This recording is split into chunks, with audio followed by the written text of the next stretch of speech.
I had a heart attack at 31 years old. They have a red flag. I call it a wake-up call. Your body is calling you, stop. The quote is, every inhale is a blessing. Every exhale is a healing. Can you still do it? I'm 41, you know. You don't need to be perfect. You just explore. And I walked out and I said, wow, that's a lot of people. Why are people here for yoga? And yeah, here we are, speaking about yoga right now. The only thing that left, it's love. The love that you gave and the love that you receive. Everything else will stay, will disappear. Material, yeah, someone else will take it. And you know, Russian women are очень сильные, very strong. So I say yes. Thank you for saying the truth.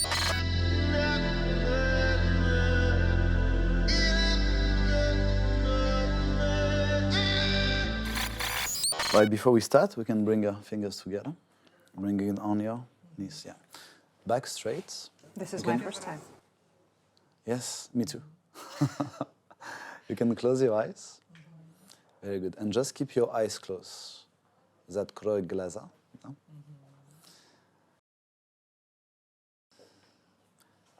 Inhale through the nose. Exhale through the nose. Keeping your back straight. Inhale through the nose. Exhale through the nose. Good. One more time. Inhale through the nose. Now hold your breath.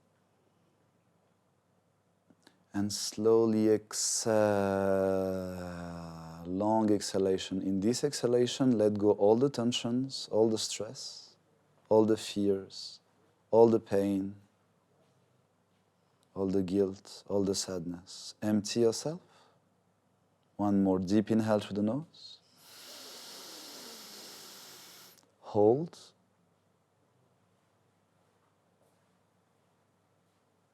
Slowly. Exhale. Let go all the tension and make space for love, make space for gratitude, for compassion, for empathy, for greatness and happiness. Slowly open your eyes and come back. Allawah Gaham. Your applause, please. We have never started an interview like this, and I would like to introduce an amazing person to you, the person who is the main yoga instructor in the Middle East, the one who coaches most of the celebrities, including government officials in the UAE, the person who is in charge of getting a Guinness record into a Guinness World Record book, because he collected as many as 6,000 people for the event in Dubai.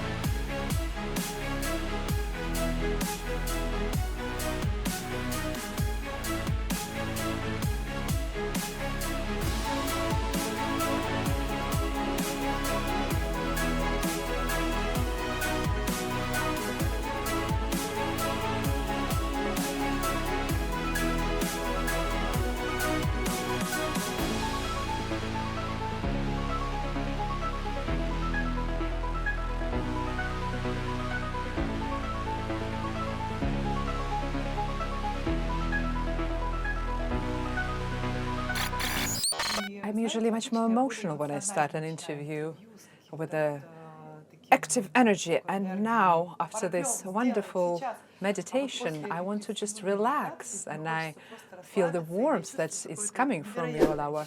It will be a very special interview, I'm sure, and I'm so grateful you agreed to it.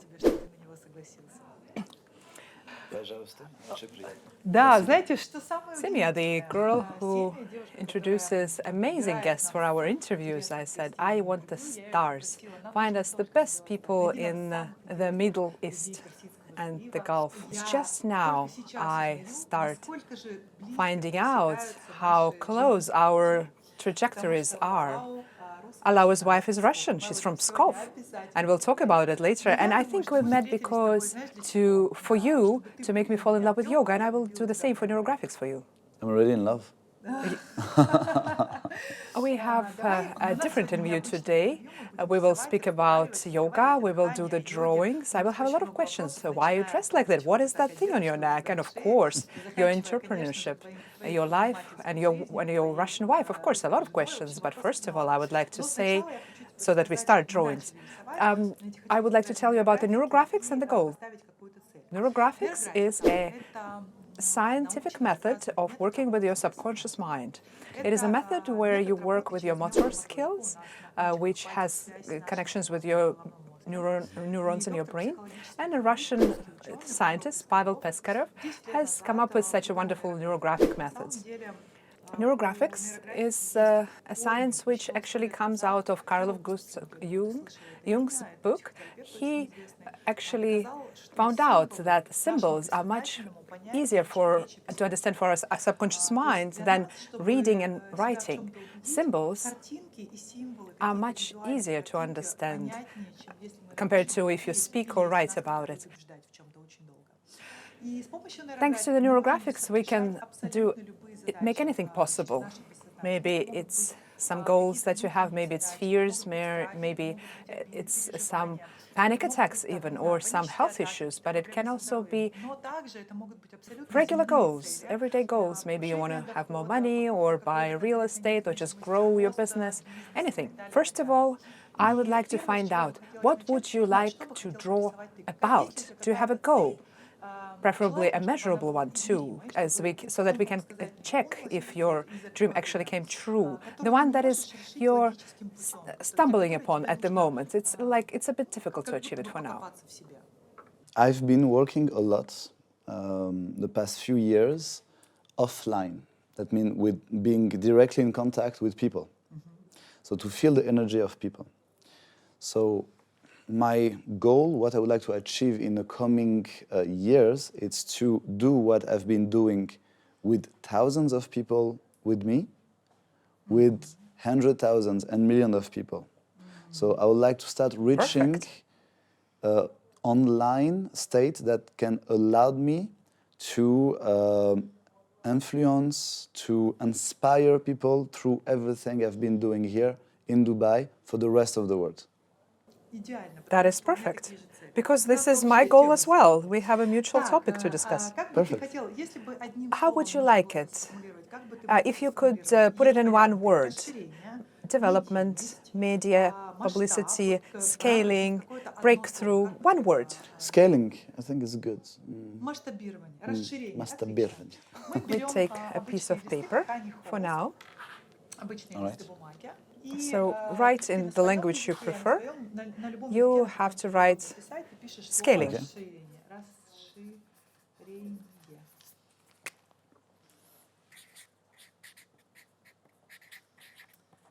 Great. So we have 2 minutes to write down about 20 or more words. It's a practice of free writing, anything which has to do with regarding this topic.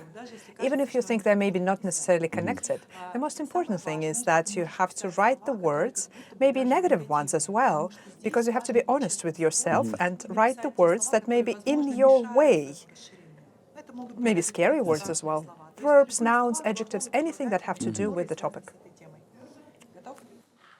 Готов. Yeah. Let's go ahead.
Stop.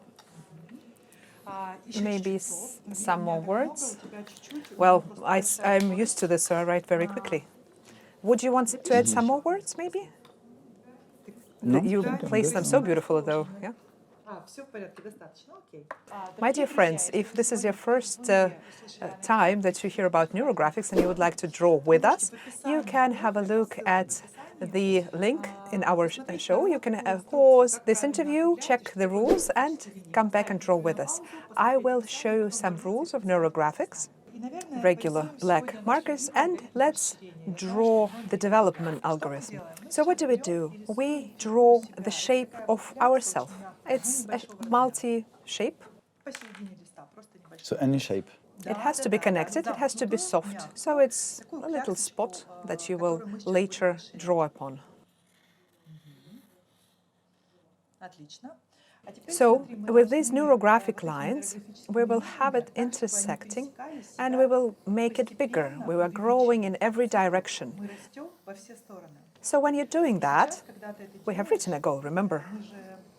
So we start thinking that this picture is developing and scaling our media approach, our popularity, our business. So we are growing it to the point that it is bigger than the actual paper. Amazing. So it leaves the piece of paper you're drawing upon. I am drawing on the table, it's okay.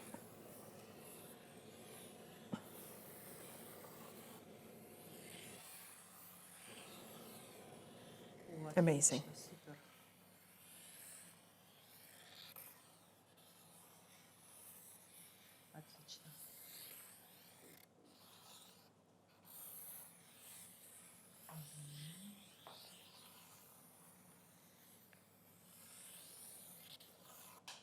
Amazing. So now we start rounding all the intersections. You see a lot of intersections here, and they are limiting us.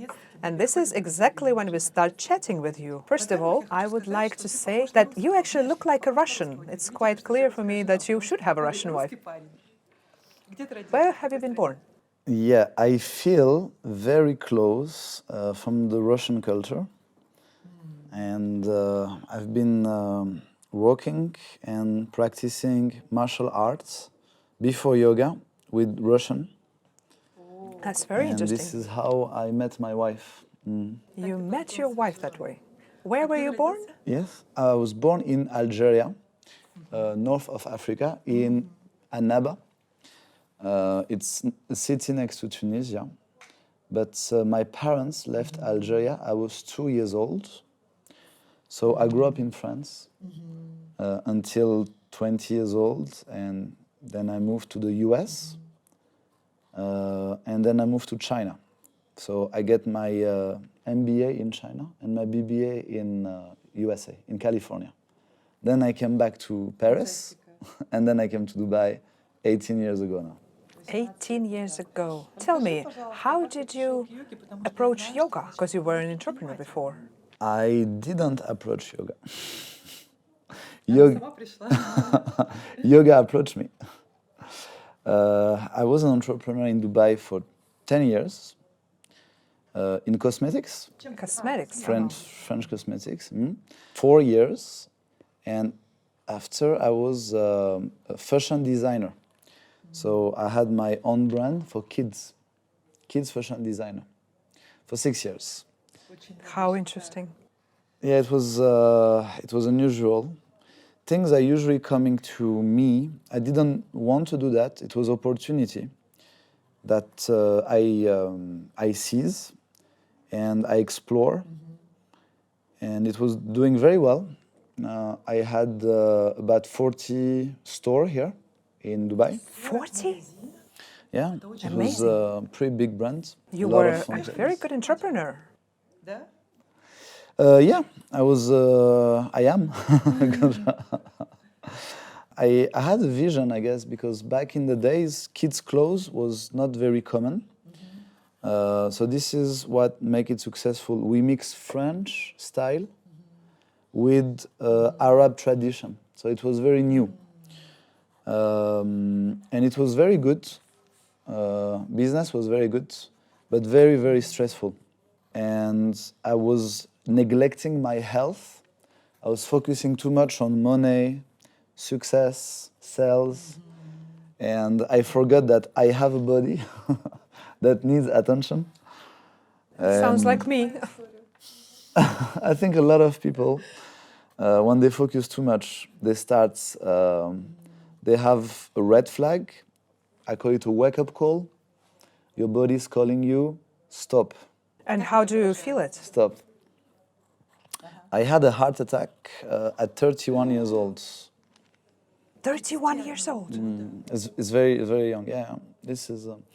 I thought it was a curse or a problem, but it was the best thing that actually happened to me. You know, so it really gave me time to understand many things. Why this happened? What I want to do? What I am? Who I am? You know, all these questions that usually wonder at 40. I get it at 30. So it was a blessing. Yeah. You were faster than the people. Yeah, yes, yeah, somehow. It was painful, but... Please tell me about how you met your wife, because I understand she was the person who really helped you change in your status. And it was her idea for you to start yoga. But tell me, please, because I know about it, but I would like you to talk about it. What is important to understand is when you have a heart attack, the problem is not the heart attack. It's how do you see your life in the future. You consider yourself having a heart condition now. So you almost feel desirable. So my question was, can I eat everything? Can I drink? Can I party? Can I find love? So I was more concerned not about my present, but about my future, how my life will be now. The life I know will be definitely different. So I retired. I sold my company, and I took 1 year, 2 years of just, you know. So you had rest. Rest and understanding, trying to understand, you know. I had savings, I used them, so I can step back. And this is where I met my wife. Where did you meet? And how did you understand that this is the woman you were looking for? I know that she's very beautiful. Yeah, she is. She's very красивая, yeah, очень. She was a friend of the wife of my Systema teacher, Val Ryazanov. I was learning Systema with Val. He's a former Spetsnaz, Russian Special Forces. So I was training with him for some times, and we were always going on weekends for barbecue in his house here in Dubai. And this is how I met Anna, my wife. So it was not easy meeting, but you know what it is. You invite to the restaurant and you see 1 time, 2 times, 3 times. And I told her I am recovering from a heart attack, heart condition. And she told me, you should try yoga. So you've never done yoga before? At all. I was fighting with Spetsnaz. I was doing like a lot of physical activities, Fantastic. not yoga. That's me, here. Here, I'm here. And yoga was in Moscow. Very far, very hard. So I told her no. First time she told me, let's do yoga. I said, no way. I told her, I don't want to wear leggins. And she told me, you don't need to wear leggings. I wanted to look good. And you know, Russian women are очень сильные, very strong. So I say yes. We've joked so much about that Russians can persuade. Yeah, they can. And Yeah, by the very, way, very. you are drawing amazingly. It feels like this is not your first time. You are very, very accurate at rounding. However, you have to round every intersection. So all intersections. Yeah, all of them. Okay. So you started yoga for the first time. What was your feeling then? I felt vulnerable, and this was very hard for me because I was doing something very hard, so I was very proud of myself for being very strong. Yeah, I was successful in business, very young, so I was like, I have everything, and I felt I start over from the beginning for something I don't control, for something I don't understand, for something I don't want to understand. And my first yoga class was a nightmare, really, really hard. Really hard. I understand I was not strong the way I thought. And I understand I was not flexible, and my body was fragile, vulnerable, so emotionally and physically. That was the main thing.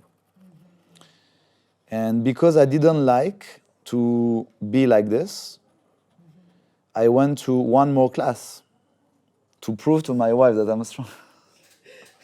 Then 2 more class. Then 20 more class. Then after 100 more class, it was still hard, so I carry on.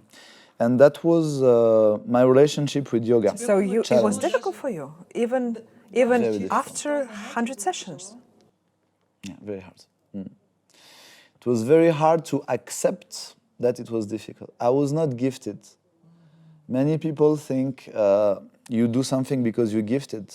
It's always I guess, the relation between Ronaldo and Messi. Messi is gifted, clearly, he trains, but compared to Ronaldo, he's trained even more. So for me, yoga was like Ronaldo with football. I train hard, very hard. How did you feel after you started doing yoga regularly? What changed in you? Everything. Sure. Those people who don't really understand. I tried yoga once, literally, and I felt the same. It was difficult. And now I'm thinking, why do I need this? I do not understand why I need this. What will it give me? So can you tell me how a life changes if you start doing yoga regularly? For the people who tried it once and, quit it or have never tried it. I have a lot of men in my class, in my yoga class, and I have a lot of Arab people. I can proudly say that I contribute to the emergence of yoga into the Arab world here in Dubai mainly. Why I'm saying that? Because this is what I feel at the beginning. When you are a man, it's very hard to feel you're not controlling anything. So you do 1 class, 2 class, 10 class, and you stop. The difference, I didn't stop, I carry on. So what I've learned back in the days, I understand it only few years after. My understanding of this was later. And I'll share it with you. Of course. I understand how to look at life, how to look at training, how to look at people, how to look at business, how to look at myself, not with the eyes of performance. That means you're successful, you make money, you want to be the best, but with the eyes of exploration. So when you look at anything with performance, you have expectations. If you don't reach your expectation, then you have a failure. A failure. Then you have to deal with the failure. When you look at everything with the eyes of exploration, you cannot fail. So this is what yoga taught me. Yoga taught me how to explore life, starting on a mat, on a yoga mat, and expanded to all my life, my relationship with my family, my relationship with my friends, my business, purpose, objective. So it changed everything. Plus, I get stronger and flexible, and I'm healthy, and I stop smoking, and all the other good points that happen when you practice yoga.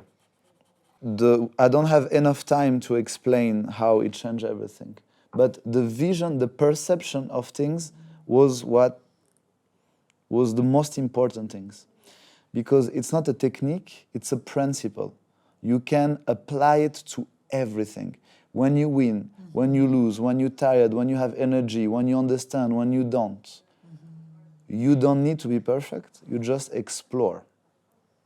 And from this day, I met my wife, we got married, I have 2 boys, make kids, I'm happy. Before, I was waking up not happy. I was not happy, I had no purpose, you know.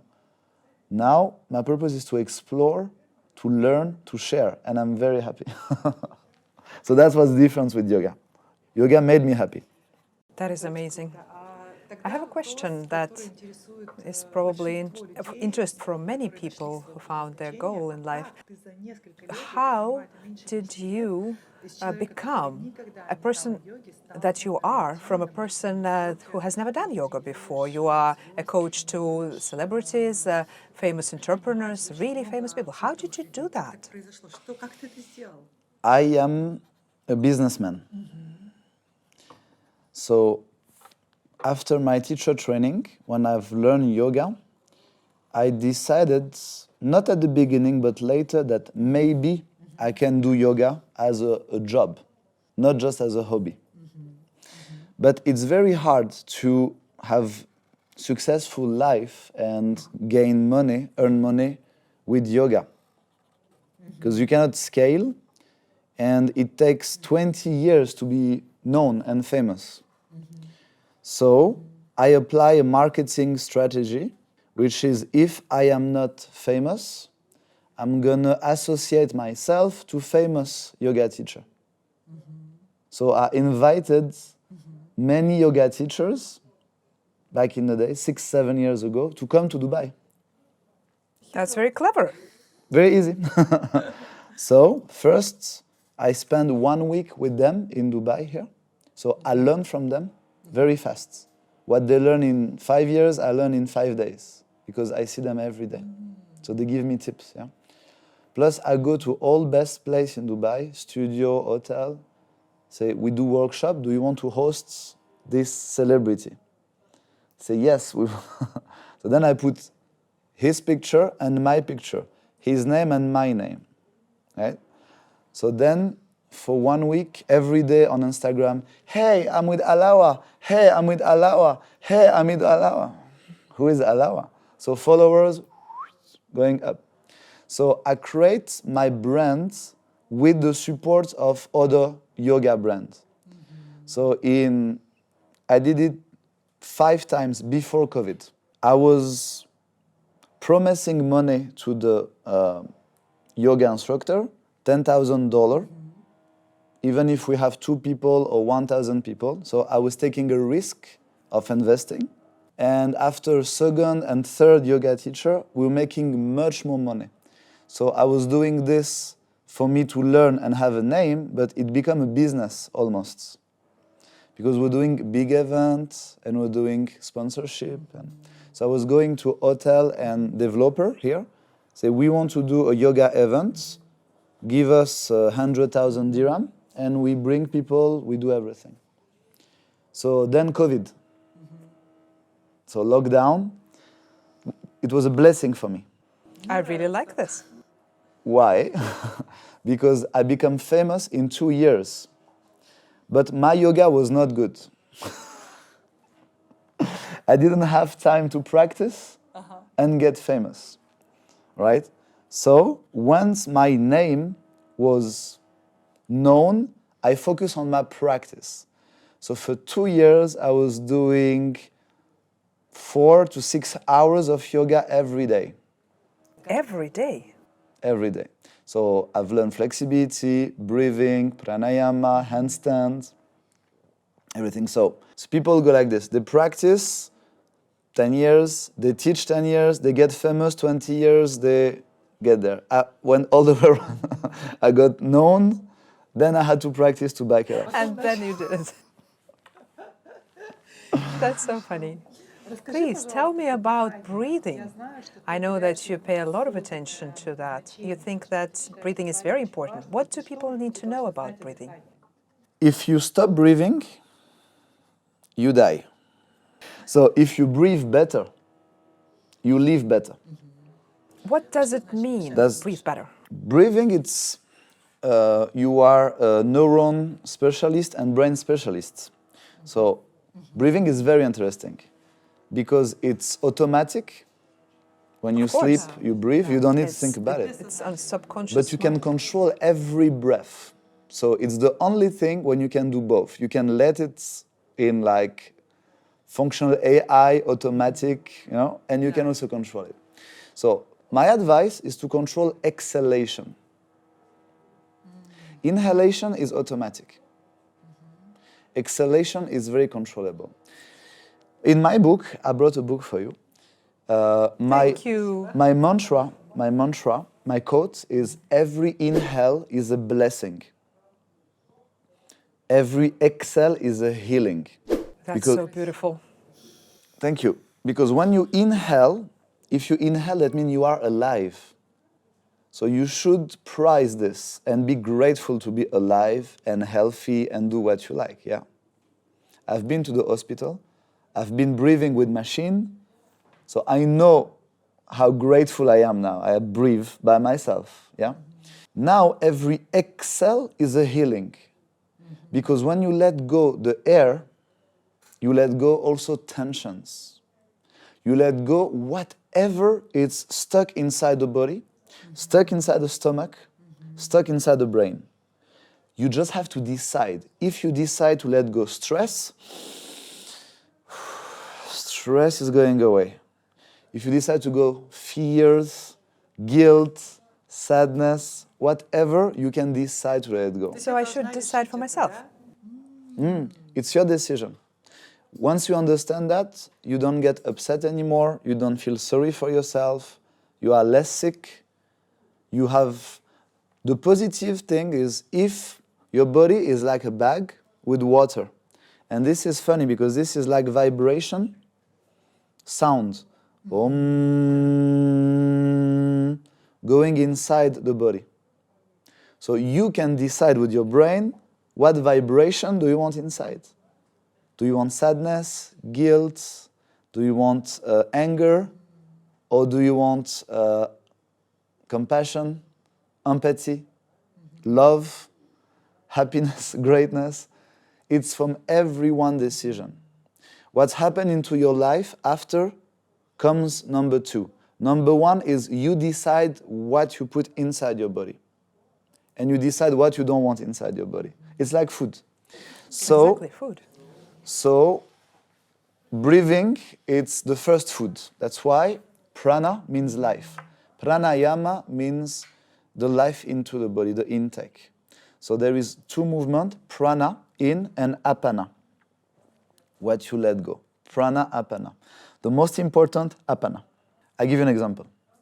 If you eat the best food in the world, the most healthy, but you don't go to the bathroom, you don't go to the toilet, I understand. the food will get inside. It becomes toxic.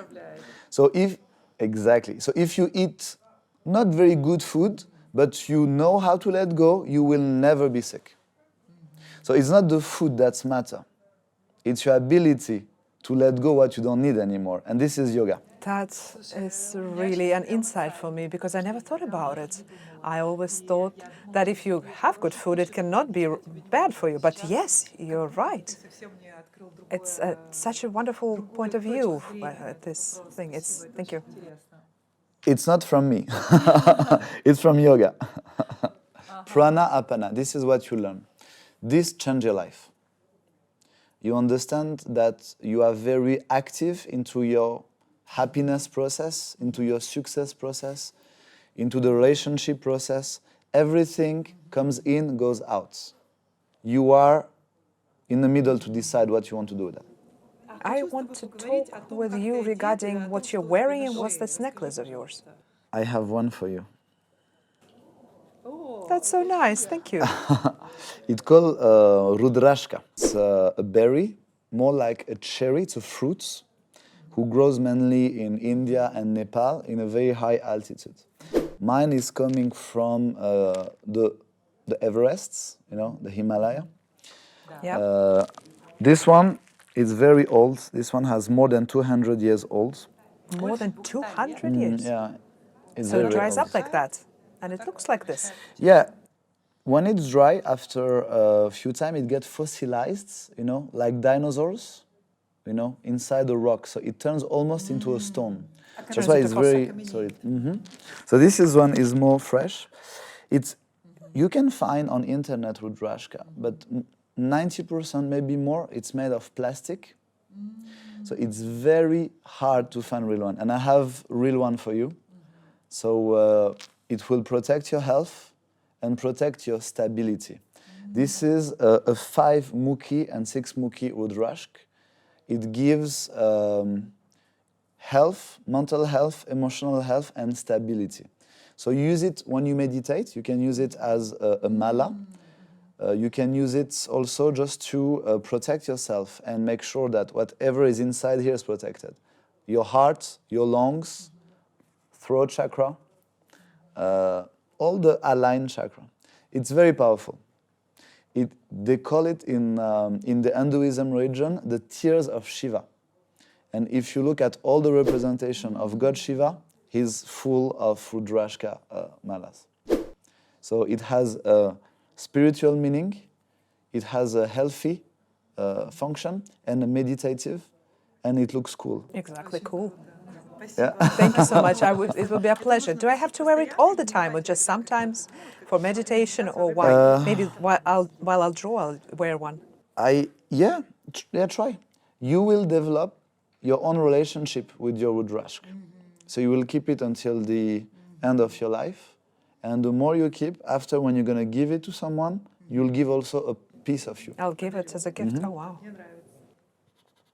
I like it very much. Thank you so much. Пожалуйста. I really love that you speak Russian a little bit. It's so cute. Я говорю чуть-чуть. That's so cute. Вообще. Really cute. Да ладно. Anna, thank you so much for your husband that you teach him a little bit of Russian. That's amazing. Tell me, please, what do you usually eat? Have you changed your diet since you started yoga? What bad habits do you still have, if any? I changed it. I tried to change it. I discovered balance. Balance, for me, it's the most important things in any human life and any human being.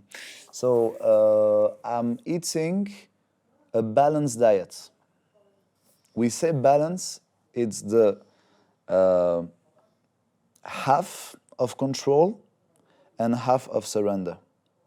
It can be also half of good and half of bad. You cannot be always good or always bad. So my diet didn't change very much.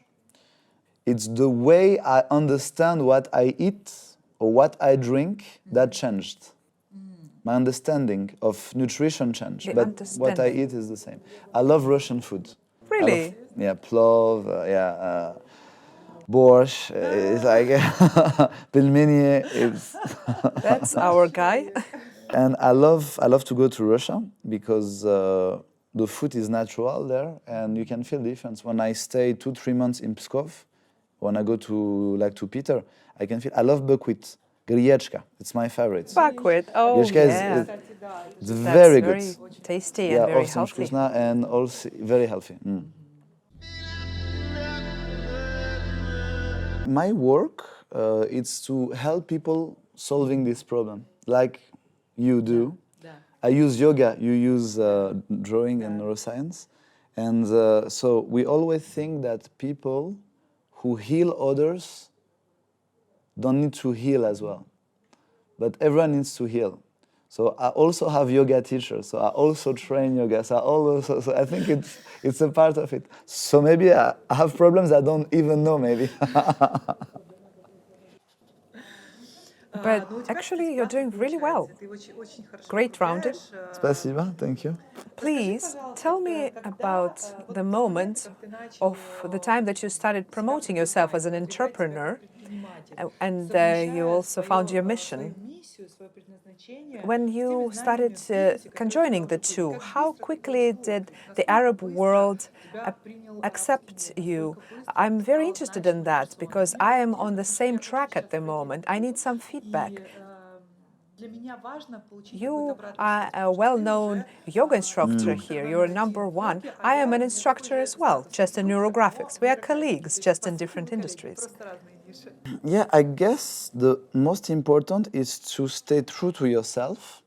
So I am not a regular yoga teacher because I didn't want to become a yoga teacher. All my life, I tried to stay away from yoga, and yoga came to me. So I'm not sure how it worked, but when I started yoga, why I was different here, because I'm a man, and it's not very common, especially about 10 years ago. I am not Indian, I'm French. Plus, my background is Algerian, so I am Muslim. And in the UAE and in the Arab world in general, there is a misconception of yoga, seeing yoga maybe like a religion. So it's very difficult when you don't understand. But when you have an Arab Muslim man teaching you yoga, you feel more safe maybe. So I can create this proximity with many people. And I haven't been more Muslim than since I'm doing yoga. So yoga didn't take me away from my roots, it actually gave me answers. Even more, huh? See? So, and I guess this was what the most important, and it can work with Catholics, with Orthodox. My wife is Orthodox. It can work with Muslim, with Jewish, with people who have no religion. So it's not about religion, it's about connection with yourself, with your past, with your future. So I guess this was the secret here. That's why when people start knowing me, and my name also, Allaoua, and I'm a man, so I was lucky to have access to a lot of opportunities, especially with the Sports Council and all the national entities. After COVID, we did one big event in the Tolerance Bridge.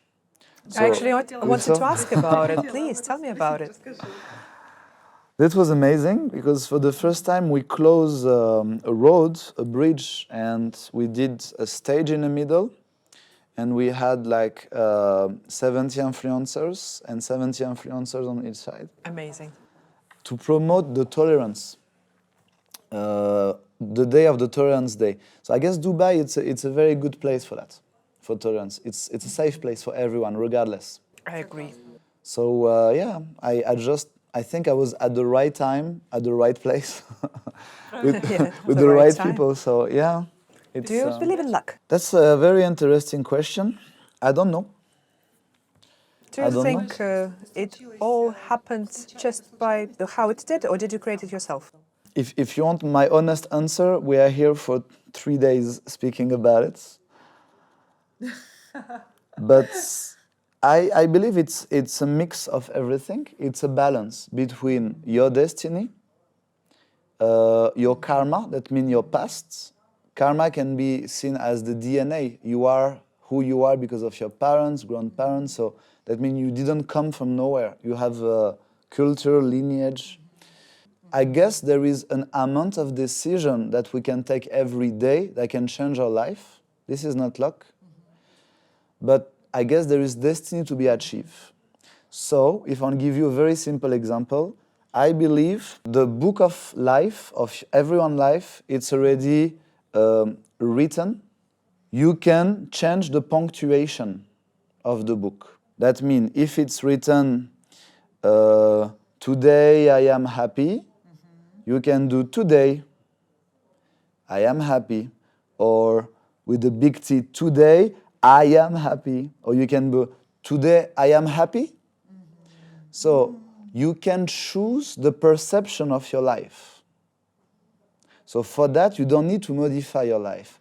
So I really believe it's a fine line between what we call luck, science, karma, DNA, and self-decision. So it's a very complicated question who has, I believe, no answer. And I don't think you need an answer for that. It's like faith and religion. People who believe in God, they don't need to know that God exists. It doesn't matter for them. They believe it. They have faith. So they are believer. Yes, faith is no proof. So I guess chance is the same. If you believe in your chance, it will help you, definitely. If you take the right decision, it will help you. If you're at the right place at the right time, because it's your destiny, you have to achieve it. I have a different point of view. I think that a person can really make his luck happen, his fate happen.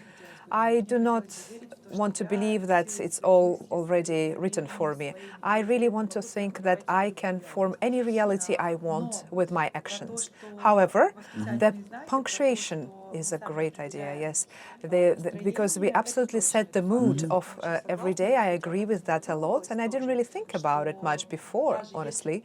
Even if we think that all is already written for us, we still can set the feelings of everyday life. Regarding the luck, well, I don't really believe in luck. It's like, horoscopes, astrology, that, somebody should be famous, somebody should be rich, somebody has a mission. We choose that ourselves. But you do a lot, right? It's not that you just found your goal. Like you could have found yoga and just do yoga for yourself. However, you introduce yoga to the world, you are working on scaling. Why? You have money, you have a great wife, you have children. Why do you want yoga to be very popular in the world? Why are you doing it? I believe yoga should be taught in school, like food and medicine. Exactly, I'd say the same about neurographics. Yeah, like every tools that can make people strong. I believe this is going to be very political maybe, but to be a good customer, this is the dream of every company, to have a lot of, a customer, is just to buy products without understanding necessarily some time. So if you are not wondering too much, if you just follow what the advertising say for you to buy, if you're very sick, you need a lot of cares. If you're not very intelligent, you will trust everyone. So it's easy to control people who has no training and weak immune system or weak mind. So yoga can change this. It can make you strong, independent. It can make you healthy. So yogis were not good people for the pharmaceutical industry, for example, because we're not very sick. We don't need lots of, We're also not very good for many industries that make a lot of money, because we want to live a simple life. Simple life, it doesn't mean poor life. A lot of people Just think... being ascetic. A lot of people... Yeah, it just means like understanding the material of your life. So you can appreciate good house, good car, good watch, good restaurant. It doesn't make you good or bad. It's only about your lifestyle. And this is very interesting, and this is the first time I speak about it in a show or in a podcast. It's the vision that people have. So it's very, I'm driving a nice car, I have a good lifestyle from my past, but also from my achievements. But in people's mind, a yoga teacher should be poor, should be, Is that the Rolls Royce of yours downstairs? No, the one next to it. No, but my point is, what do we do at the end of the day? We are helping people. Exactly. So, like doctors, coach, they should be the richer person if the world was okay. Because by helping people, we need to be successful. So it's okay for people if you work as the CEO of a company that sells weapons and sells poison to people, it's okay to be rich. It's okay, you know. But as long as you start helping people, you always have the suspicion that, oh, if he's successful in this, maybe he does something bad. You know what I mean? So I know few successful yoga instructor and coach that have a very good life and that change a lot of life. So I guess it will take some time, but one of my dreams is that the people who deserve to be successful because they dedicate their life by helping others, or people who have unique skills like electrician, like carpenter, doctors, they should be the billionaires. Agree, I agree You know what with I mean? you. Because Yeah, I like it. they build something, you know? So hopefully the world will balance at some point and we'll have space and we'll have a change of mind, thinking that it's normal when you are successful to help people and to accept to be successful. We always say you have to receive gracefully. Whatever comes to you, you have to receive it and be happy about it. A lot of people, they have the syndrome of the imposters, especially if you do something like artistic. You think you don't deserve what you have. It doesn't really matter if you do deserve or not. Probably some people will deserve more and some people will deserve less. But that's, again, we're speaking about chance and life and choice and work. Your destiny is there, but your choice can, you know, your perception can change. I have a suggestion. You should start coloring already, I think, yeah? Yes. Choose any color you like, and your task is to connect neighboring cells together with one color, because this is how you create a new neuron connection. If you want, you can take pencils or markers or both, and you are the artist. Go ahead. You draw the way you like. However, the cells have to be connected with one color. Okay? Okay. So cells have to be connected in one color. Okay, I get it. Do I necessarily need to start from the center or can I start from anywhere? Just draw it the way you like a mandala from the center or from the outside, whatever way you like. There are no rules for that. Okay. Do you do charity? Do you think that's important? Any channel, any support that you can give to anyone, it's important. It's a blessing to be able to do charity. Charity comes as a life purpose. So life purpose comes at the end of a life achievement. So what human wants? Number one, they want to be healthy. Because we agreed there's nothing that can be done if you're not healthy, you know. If you're in a hospital, if you have to look after yourself, it's very hard to help anyone. Number two, wealthy. Your money capacity, your income and your stability will help you help others. If you don't have money, you will be busy doing money, so it will be very, very hard to help someone else, right? Yeah. So once you finish with health and wealth, then you go to relationship. It's very hard to help someone if you're not happy, if you are alone, if you're in depression. You know what I mean? So once your health is good, when you're stable financially, and when you have an emotional stability, you'll be very powerful in helping others. And this is the gift that you do to yourself.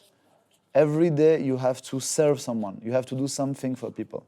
I guess that's why I stay into the yoga world, because in yoga, I feel useful. When I was a fashion designer, I didn't feel particularly useful, you know? I feel I was doing something selfish, something that was allowed creativity. But really, since I'm doing yoga, I feel a human. I feel I'm a human, really. Many people can feel this as well from different perspectives.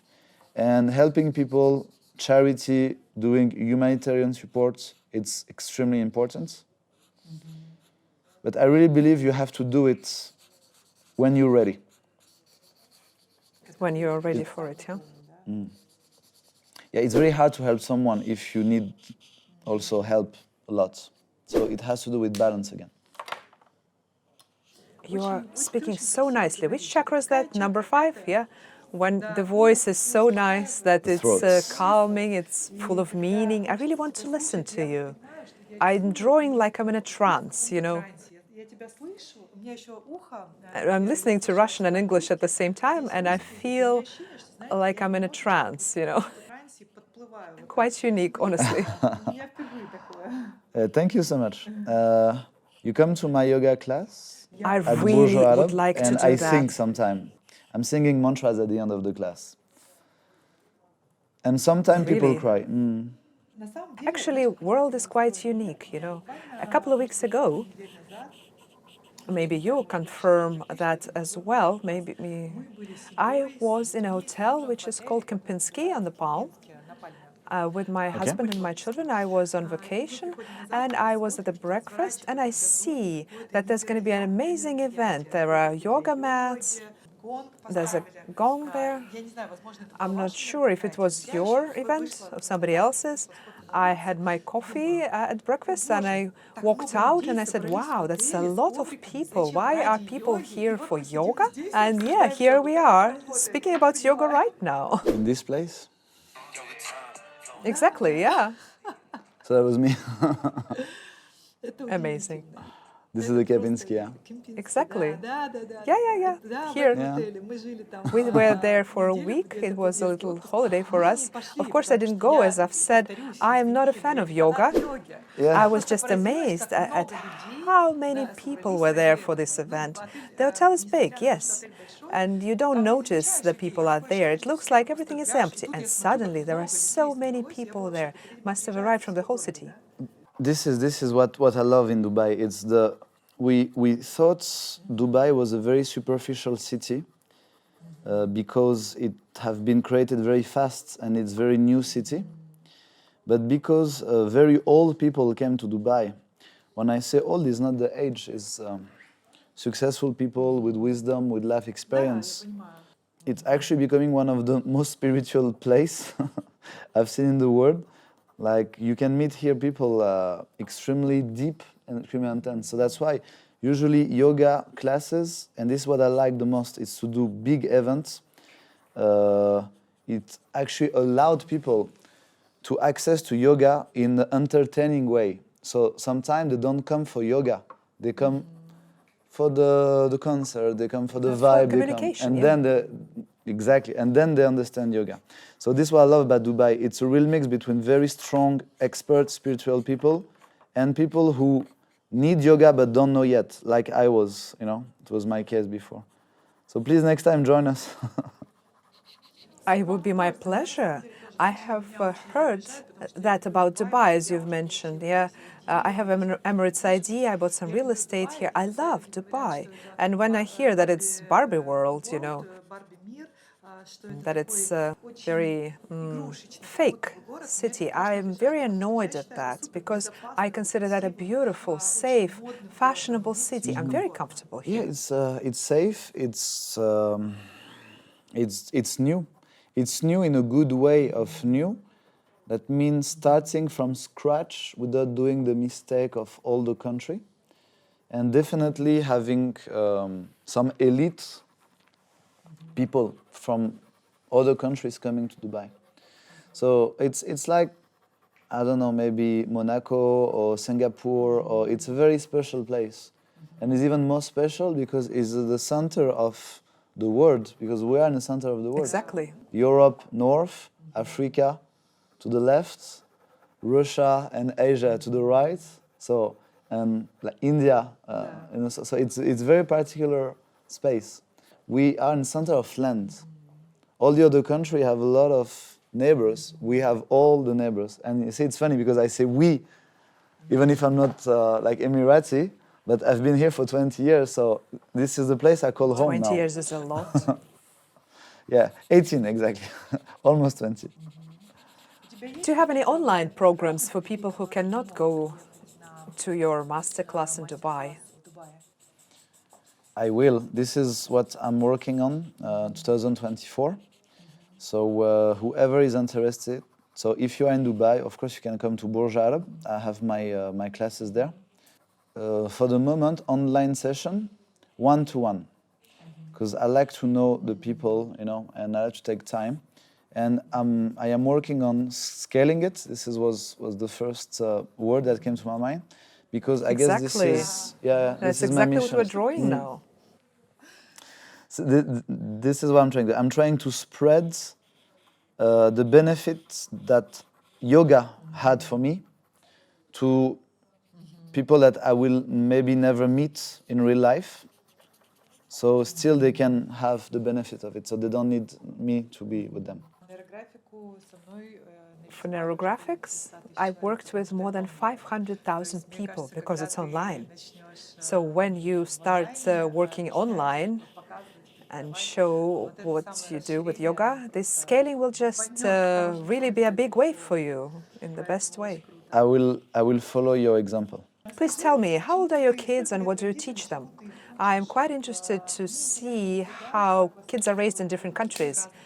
Despite the fact that your wife is Russian, I think that the Russian culture still is in your family. But what do you hear from them? Do you scold them sometimes? Are you a strict father? How do you raise your children? I have two amazing boys. I have one artist and one genius, I guess.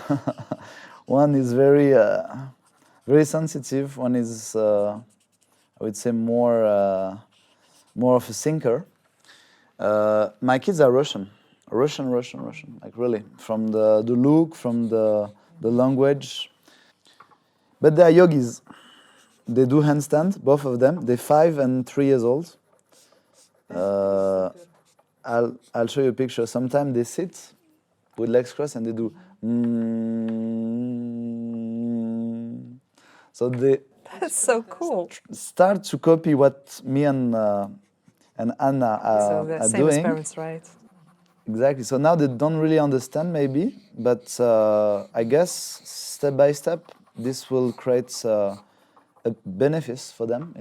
Like meditation, clear mind, and having this power inside your mind when no one can take away from you. This is what meditation does for you. They're happy here. Growing up in Dubai is amazing. They are in an English school. They speak French with me, Russian with my wife, and English with their friends and nanny. So English, all 3 languages. Oh, I'm so jealous. We see the most important because we are from different nationalities and different religion and maybe different even beliefs, I don't know, deep inside. But we have the same values. And this is what we want to give to our kids, the most important. Yes, I like agree. Integrity, kindness, and respect. You should respect everyone, be kind. I think it's the job of everyone, try to grow a good human being. It's not easy. Maybe the hardest work. But yeah, having kids, it was another turn for me, that it was the continuum of my change. So I start my journey with yoga, and then kids came at the perfect right time, for me to start giving, whatever I'm learning. So I am writing a book for my sons that I will give them maybe on my deathbeds, or maybe when I feel I'm too old, for them to understand what I understand from life, from people. And it will be just for them to make, save time maybe, and try to do something bigger, greater. I mean, we all want that for kids, Of proof, if we have good education, necessarily something will stay to them. It's your legacy. Why you married a Russian? Is that just a coincidence, or do you think that Russian women are special for you? Is it difficult to live with a Russian woman? And different religions, how does that work for you? Honestly, it's very easy. Очень прост. Very Совсем easy. прост. So easy. Once again, it's because of the value. I don't see my wife as a Russian or Orthodox, or I see her as a human that shares the same values. As a human, that doesn't, yeah. and plus she's very pretty, so, so I see her as a pretty human that share values. But yeah, no, like honestly, it was, see, whatever makes sense become easy. When things are not simple, you make it more complicated, might not be the right path. So an easy path, it's a path that makes sense for you. And again, we speak about chance and determination, and is it luck or is it destiny? It doesn't really matter. I mean, it is what it is. So we just like enjoy this, you know. If the way is too difficult, it's the wrong way for you? It's not about difficulty. Difficulty, something simple can be difficult, can be hard. It's about complexity, which is a little bit different. I believe when things are meant to be together, it comes like a puzzle. It's simple. But puzzle also can be hard to do, yeah? When things get too complicated, sometimes, as a human, we want to force it. When you force things, usually outcome, it's painful. So you always have the decision at some point to reassess things and to see how you can, you know, make things flow.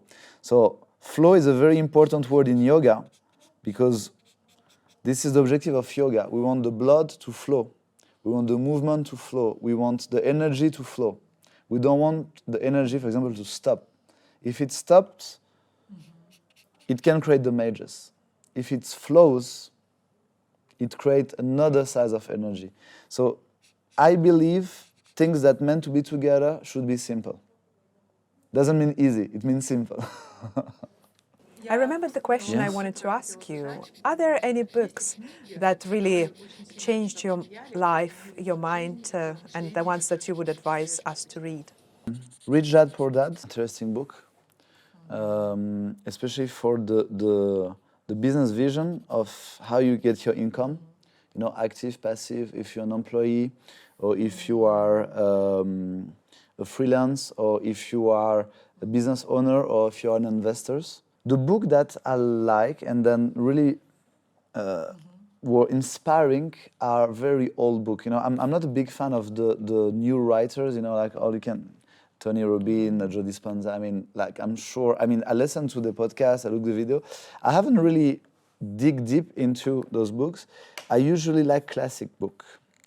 Machiavelli, The Prince.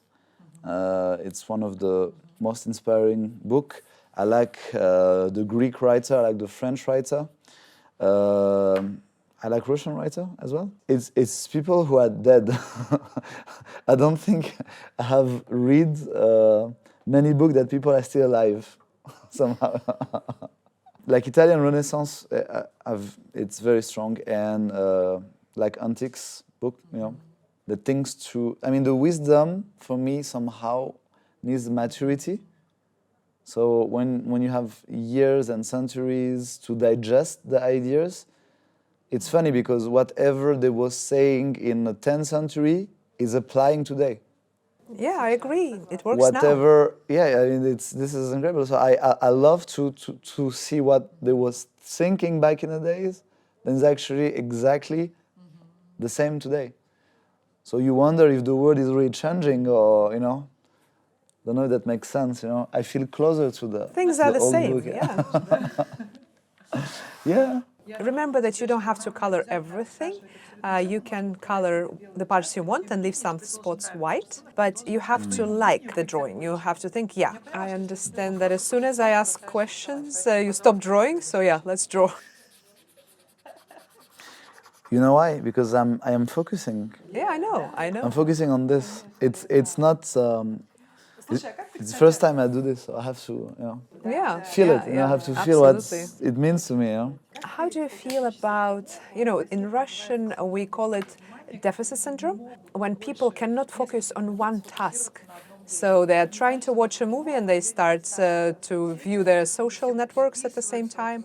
They looking at social media while watching a movie. They can't read for more than 15 minutes. They're bored. They have to have their phone back. They can't talk to a person for more than 10 minutes. So they start taking pictures. They grab their gadgets. This is, I guess, a growing problem, I believe. I would call this overstimulation. Our brain is always overstimulated, and the communication, access, it's playing a major role. So I don't think it's normal for us to know the life of someone who lives in Los Angeles, because we follow the person on Instagram, yeah, better than the neighbors that we probably never meet, you know. When back in the days it was the opposite. You knew your family, your neighbors, the friend of your neighbor. So I guess this overstimulation of information is really taking you away. So I would not be surprised if more people start developing, you know, some neurological disorder who take the attention away. You know, it's very hard now to focus because we don't have moment where we can meditate. If we don't sit and meditate, it doesn't happen. I give you an example, unusual example, but I think you will understand, and like people will understand. When you go to the toilet, you know, for the number 2, for the long one, yeah? Yeah. Before the smartphone, you were going with nothing, yeah? You're going, you're doing the natural thing, you were waiting. So in this meantime, you had 1 minute, 2 minutes, 10 minutes if you have constipation, 20 minutes to actually know yourself, to do nothing actually, you know, just to know, I think about this, I'm with myself, you know. It's a form of meditation. Now, yeah, it's a form of meditation. It's actually a different meditation. Now, tell me when is the last time you went to the bathroom without your phone? In my school time. So now toilet time means email time, Instagram time, YouTube time, and that's, I guess, the problem. I even take my bath with my phone. Some even shower. you wash yourself and you know kind of click. So I guess this is what's happening now to the world. We are more connected than ever, but we are disconnecting with ourselves, and that's why yoga is very important, because yoga reconnect everything together. Meditation, just simply connect yourself. Yoga in Sanskrit means unity, yog. Unity of mind, soul and body, unity of your intention and your action, unity of your breath and your metabolism, unity of people, unity, you see? So that's why now we're missing unity. Everyone is so individual, and everyone will be more concerned by what's happening to someone they never met. And I guess this will turn into a very big problem later. It can also stop. It depends on the new generation. Because maybe growing up with iPhones and iPads, maybe by 15, they will, you know, like reject it, and maybe they will go back to some... They will be tired of this, yeah. Yeah, because for us, a generation, we discovered it. We grew up with phones. We grew up with Nokia, the phone that you can break, and then it doesn't break, you know. Then after we had smartphone, then we had iPad and internet, and it's our generation. But our kids, they grew up already. They came with iPhone and iPad and whatever, Samsung and stuff. So that's true. They will grow up with now, you know, the AI and the glasses and the virtuality, and so maybe this will change at some point. You know, they will go back to weights. For me, it's important to know people, not to know an avatar or to know, I don't know, a computer. So yeah, I have good hope, actually. I think I have good hope for humanity, somehow.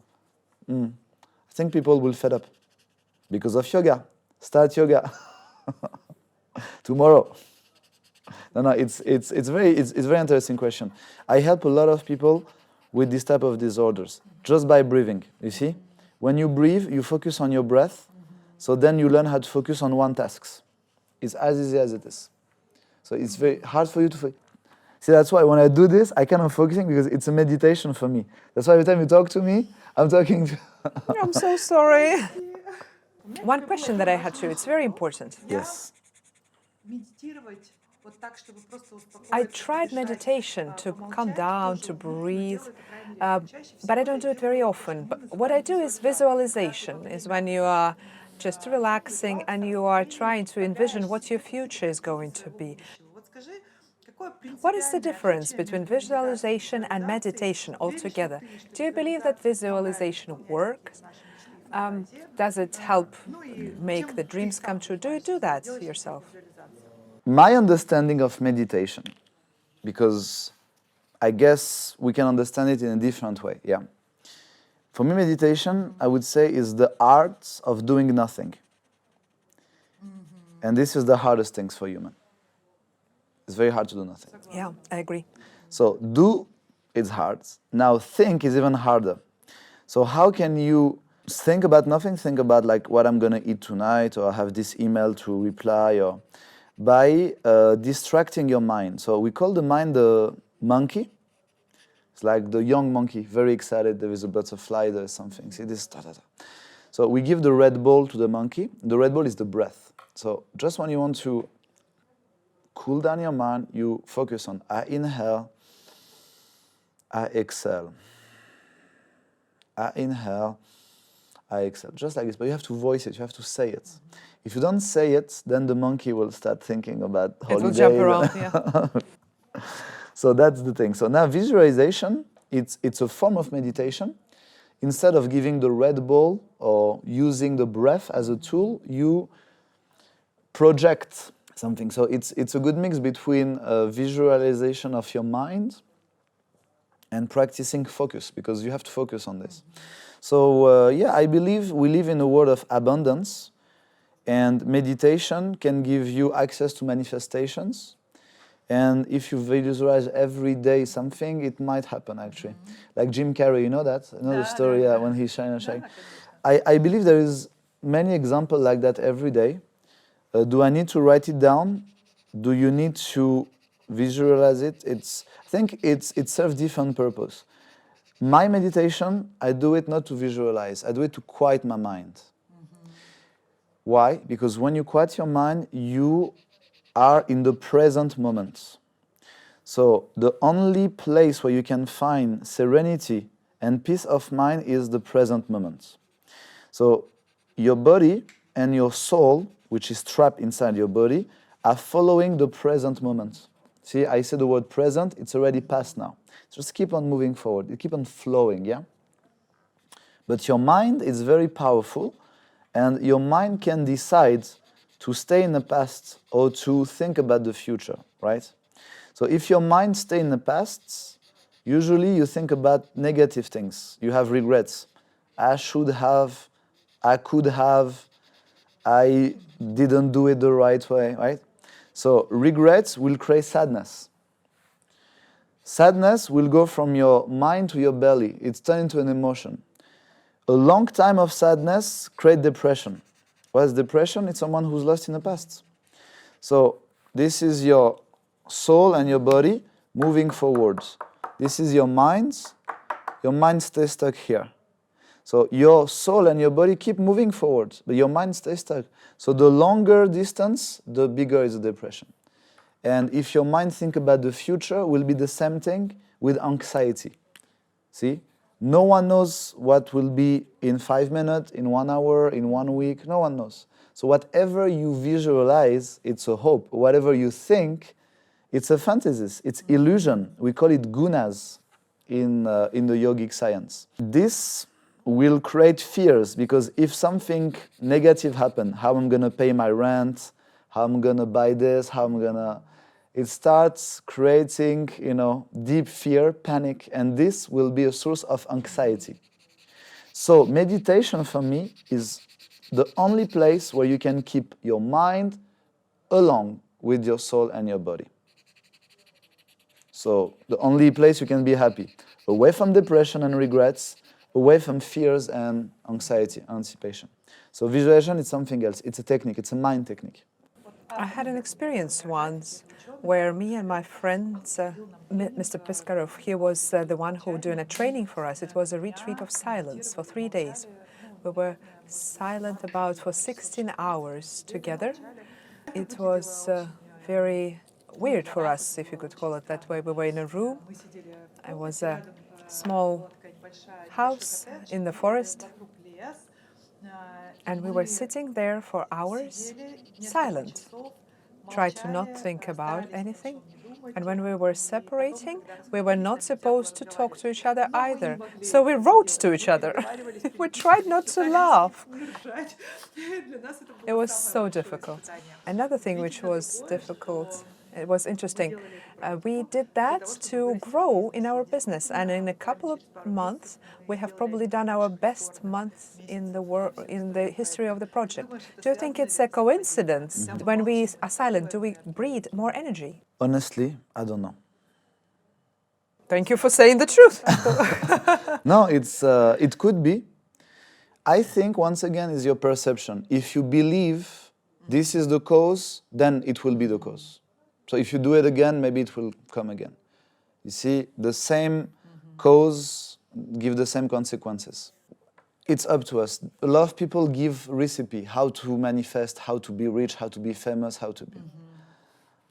A lot of them, they broke. A lot of them, they don't know anyone and they don't know. You know, it's very complicated to give a key of success. No one knows. It's like someone telling you, God is like this, run away. No one has pure knowledge. You will meet God when you die, maybe, you know. There is no exact answer. So it's beliefs. It's belief. And I believe, I believe, it's better not to know. Otherwise, life is, it's not fun, you know. You learn in life when it's hard. You cannot learn when it's easy. When it's easy, you enjoy. I agree. So you should make difference between pleasure and happiness. A lot of pleasure doesn't mean happiness. Happy time creates weak people. Weak people creates hard time. Hard time create strong people. Strong people create peaceful time. So it's just a cycle. So in your scale of your life, you can do the same. When you go through something very hard, and I've been through something very hard, like very hard, during the time you feel sorry for yourself, but after you're happy that this happened to you because you learn something. When you do something that generates pleasure for you with no guilt, you're also happy. But it's temporary. You cannot just be happy all the time. It's impossible. I remember there's a saying, there's a son who asked to his father, today I don't feel happy. And the father said, who told you you have to be happy? We didn't sign any contracts, like I'm living to be happy. So you can find happiness. You can find happiness, yeah. What do you think? Why do we live for, if not for the happiness? What's the goal? Once again, I don't know. If anyone tell you, I know, he must be wrong. That's why yoga helped me with. I don't know, I don't care. Doesn't make sense? How interesting. So I explore. So I'm here, it's a fact. So I'm just going to explore it. See? I don't want to be wrong, I want to win. You know that? Don't want to be right, it doesn't matter. Right, wrong, good, bad. So we're here, I don't know. There is scientific explanation. They say you are here because of your parents, and your parents are your grandparents because of a monkey in a tree. Some people say we're here because of Adam and Eve. Some people say we're here because of an explosion. Who knows? You can believe, but no one knows. I mean, this is for sure. No one knows so far. Otherwise, we all know. You know, with the internet now, if someone find a good answer, we get back. So yeah, but the good news is like you don't need to know to be happy. You can just accept it and move on. You see? Flow. Amazing. Flow. Just flow it. I'm done. Giving you a marker. So we have a couple more steps, 2 steps. So we have to draw a thick line, a soft neurographical line through the whole drawing. It can go from top to bottom, bottom through top, but it has to be very thick. It has to be very pronounced on your drawing. Only one line? It can be more than one, but one of them has to be there for sure. If you need 2 or more, please go ahead. But they cannot be intersecting at a straight angle. This line gives volume to the drawing in terms of aesthetics, but in terms of the meaning, it is much more than we are. It is some outside energy that we are bringing into the drawing, into the task, as if we are joining some other big meaning with this line. Can I ask you a question about the line? I want to make sure I understand correctly. Is the line has to follow the other line, or can it be through? Any way you want it. Okay. Maybe within the lines that you have created, or it can be a new line completely, but it has to be very pronounced. The thicker, the more pronounced it is, the more energy, the outside energy, you will attract to your goals. Because everything we've drawn so far, make it thicker. It has to be thick, thick, thick. Yeah. When we were drawing the lines, all of them were the lines from the subconscious mind. But this one is not from our mind. This is from the outside world. Something that will really help us with achieving our goals. And oh, great! Yeah, it looks very thick. And after that, we'll do one more thing. We will really find ourselves and we'll scale ourselves. A question: which goals and dreams do you have now? Just regular, everyday dreams. I understand that you have a goal to help people in the world, to scale up your business, to make yoga very popular, but regular, everyday goals and dreams, what do you have? So it's a tough question because I feel very blessed that I decided to change my path somehow, and I feel happy. I feel happy with my current life. I just want to enhance it, you know. So make things bigger, but not necessarily one specific goal. Even in terms of material, it's more like making the experience more intense, but keeping the same people. Keeping the same people, keeping the same work, keeping the same place. I'm happy in Dubai, I'm happy with my wife, I'm happy with my kids, with my family. I always thought I was a connector, and I always thought this is a calling for me to bring people together. From yoga, from business, so this is maybe one of my goals that I'm doing now. I created a private members club here in Dubai called Health and Wealth, where all the experts in Dubai and of Dubai, but we started here, can be together. Because I really believe in unity. You see, I believe everyone has an extended network, and if we bring all the networks together, we can become not just a club, but an authority to help people. So I started it in January. So yeah, this is what I wish for, having this club growing and, you know, being powerful enough to be able to make a change, really, and to support people. We are nothing if we don't have others. It's very important to understand that, you know, not for too long. It's like a match, you know, the match. If you take a match, you can break it. It's easy. Yeah. If you take like all the boxes, it's very hard. So I'm building those, you know, matches together, and I'm happy and proud to be the one that will bring people together. It's not easy. It has to do with trust.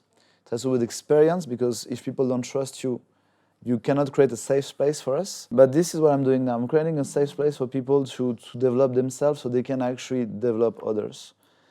Yeah, I think scaling what I'm doing now. The funny part is, like, I've been doing yoga for almost 10 years now. Yeah, like 8 years. And I feel every day it's a beginning. Every day I feel I'm just at the beginning How of something. interesting. See? I feel it's just like the first spot of the drawing, and there is so much things to explore, you know. But connection is important. We need to do the rounding with this line. So we need to round all the intersections that we have. So it is very well integrated with your drawing. All the new intersections. Yeah, Yes. exactly. Yeah, so that it is integrated with the drawing perfectly. Your club, is it for men and women as well? The one you're talking about? Yeah? Everyone? Yeah. It's for everyone. Everyone who work with these three values. First, integrity. Integrity, that means being yourself and do what you say you do, which is very hard to find now, honestly. A lot of people, they say blah, blah, blah, and after there's nothing. So one of the first line of selection with the members is like, is this person reliable? That's very important. After integrity, it's commitment. That means being able to give time for the club and time to help people and to allow self-development. And commitment, it's matter of priority. If you put the club as a priority in your life, you'll be able to deliver some things. If you don't, maybe you don't want to be a part of any other club. So it's also responsibility. And unity. Unity it's again yoga. Yoga means unity. So maybe I did unity with myself for 10 years. And maybe now I want to make unity with other people somehow. I don't know, but this is, you speak about visualization, this is the vision that I had for 2024 onward. See that I am responsible of bringing good people together and create a safe place for people to develop themselves so they can help other people. You talk about charity, it's very hard to help someone if you're not stable yourself. So I think unity can make more stable people, so it can potentially help much more people. So it's all about making an impact and having a legacy, you know? So when you're gonna go, and we all go, this is for sure. We don't know why we're here, yes, this was your question. But we know we're gonna go. That's the only certitude. What's gonna left of you? The only thing that left, it's love. The love that you gave and the love that you receive. Everything else will stay, will disappear. Material, yeah, someone else will take it. But love is probably the only thing you can take with your soul and take away. And then people will remember you. And when our children, our friends will remember us, they remember us with love. So that's why creating impact and making connection, I guess this is a fantastic way of being human, really. And the last thing here, we are finishing the drawing. I would really like to have your feedback. How was it for you? But we also have to create the new boundaries of this drawing. And you remember we draw a very little U in the middle. So draw the very big U after the scaling has happened. Create new boundaries of the drawing. You see? For me, the boundaries are even above the drawing. Mm-hmm. The frame. Exactly. This part, yeah? That is your new scale. This is where you are after you've grown. All right. This is, yeah. And use the thick lines for that, because in neurographics, thick lines present a very big, very important meaning, that very important. Yeah. So how did you like this? You know, how is neurographics for you so far? What can you tell me? To be honest, and you can see I am trying to be honest, it's not easy. It's something I never did before, so I didn't feel comfortable. And maybe also because of the translations, and also because of, you know, I don't draw very often. So it reminded me when I started yoga, it like put me in a position that I don't really control, I don't understand what's going on. But I guess like yoga, when you start to surrender and let it go, yeah, there is things happening. Some freedom somehow of drawing. At the beginning, you're scared to do something wrong, like someone will judge you, Yeah, like, you know. absolutely. But after, you're like, I have an opportunity of freedom, so I'll just use it. This is how I experience it. Also a type of meditation, definitely. It's really make you calm and, you know, recentered. I like that there is a rules as well. So the rule give the structure, so you cannot just do what you want. But there is a place for surrender. There is a place for improvisation. There's a place for trust and let it go. So it's really remind me handstands. You know handstand, when we balance on hands? I know that. I don't know how to do them. Can you still do it? I'm 41, you know.